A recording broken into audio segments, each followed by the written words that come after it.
Shanker Singham, you've been advising all these Brexiteer cabinet ministers. Do you tell them to protect the mug manufacturer against lowering tariffs, or protect the consumer and give them cheap goods? Yes, well, the interesting thing about your segment is it does show that there are benefits to the consumer of lowering tariffs. And what most economists who do disagree on many things will generally agree on is that free trade is a good thing to do. You can get cheap stuff in from abroad. That is good for the consumer. Is it at a cost, isn't it? Now, the problem is that producers have very, very focused interests. And when they are damaged in any way, they tend to lobby very hard to keep the protection. That's why it's very hard to lower tariffs. So unilateral free trade, which is generally what most economists would want to see around the world, is in practice very difficult to do. And that's why we have things like the World Trade Organization. That's why we have trade rounds and we try to ratchet down tariffs. Now, the point is, with respect to most industrial goods, the tariffs are actually quite low. So industrial goods tariffs are relatively low. Yeah, but what about that example we've just seen? Well, the ceramics. So that example is an interesting example. Are they going to go bust? Because I don't think they are going to go bust. And I'll tell you the reason why I think they're not going to go bust, which is, if in fact the problem is that you're worried about competition from other industries or from China or wherever, where the price is below the price in the UK, or the Chinese producer is essentially dumping into the UK market, which is an economic test that you would have to prove. But if you are worried about that, there are other things you can do. There are anti-dumping actions you can bring in order to protect yourself from that sort of, quotes, unfair competition. But when you look at this issue... You can't have it both ways. Either we're going to get cheap mugs, and that business is going to go out of business, or we're not, and they will stay in business. Right, so the architect of free trade, the early Corn Law repeal, Richard Cobden, would talk about wanting a market price for bread. He didn't want the price of bread to go down, to ever-decreasing amounts. He wanted a market price. And that's what you want to do. What a tariff does is it increases the price of the product beyond where the market price would ultimately find itself. So that's what you want. And in cases where countries are distorting their markets or damaging, artificially reducing the cost of their producers, you would actually want discipline in place. And we have that discipline in place. We have trade remedy laws and we have other laws that one can use. But the real issue is not so much in that industry. Just bottom line, do you think the government should cut tariffs on ceramics or not? Yeah. Or should they protect that business? Yeah. Well, what's the right thing to do? I think and this is, of course, no deal planning. This isn't what happens if we actually have a deal and we are negotiating. Because this isn't complicated. A free trade agreement. Just tell us what should they do. I think what cut the tariffs or not? I think what the government should do is unilaterally cut the tariffs, absolutely, in things that we don't produce and things that we're not competitive. In that case, which we do produce, should we cut the tariffs on the ceramics? So what you do is you bind. We have bound our tariff rate to a particular level in our negotiations in the WTO,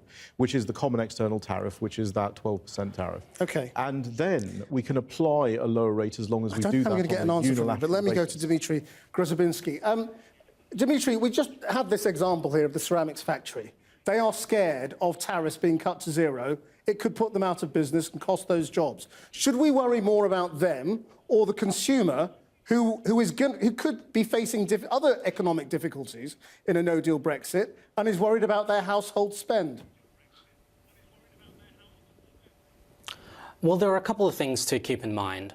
First, tariffs form one, often very small part of the final price a consumer pays at the supermarket.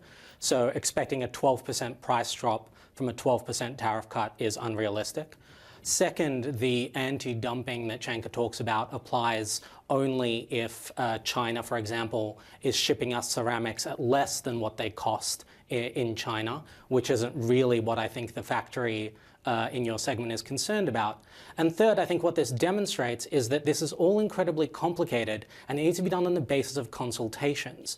If this factory believes that losing a 12% protection will cost them their business, the government needs to study that before taking the radical step of unilateral action.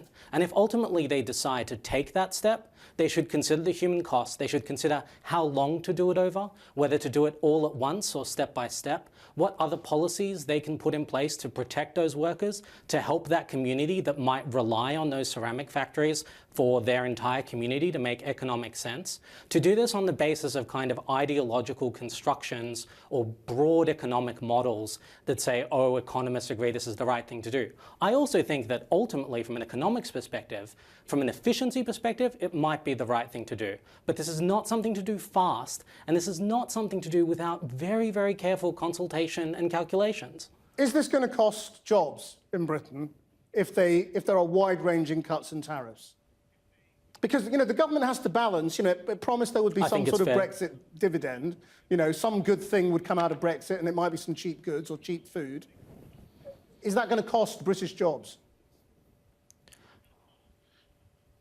I think logically, if there are tariffs in place, especially the high ones in agriculture, chances are removing them will cost some jobs, potentially very many jobs. Shanker Singham, you agree with that? So there will be jobs that are lost. Yeah, right? I agree with a lot of that. I mean, the point that Dmitry was making was that, one of the points he was making was that in the tariff itself, in terms of the product, what you buy on the street, is not directly one-for-one correlated with the price. And that's very important to note. That doesn't mean that when you lower this tariff, suddenly you're going to have that sort of percentage decrease in price.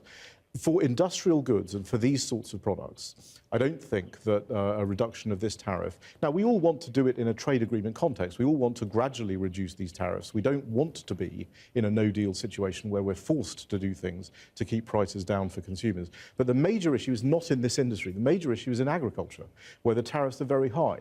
And that is where you will see real issues that you face in terms of job losses, British farmers, all the rest of it.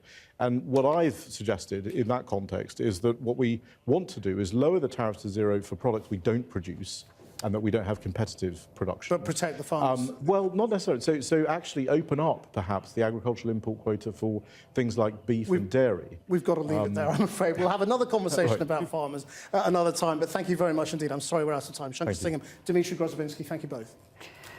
Hey, Dmitry here. Thanks for watching, and I hope you found the segment useful.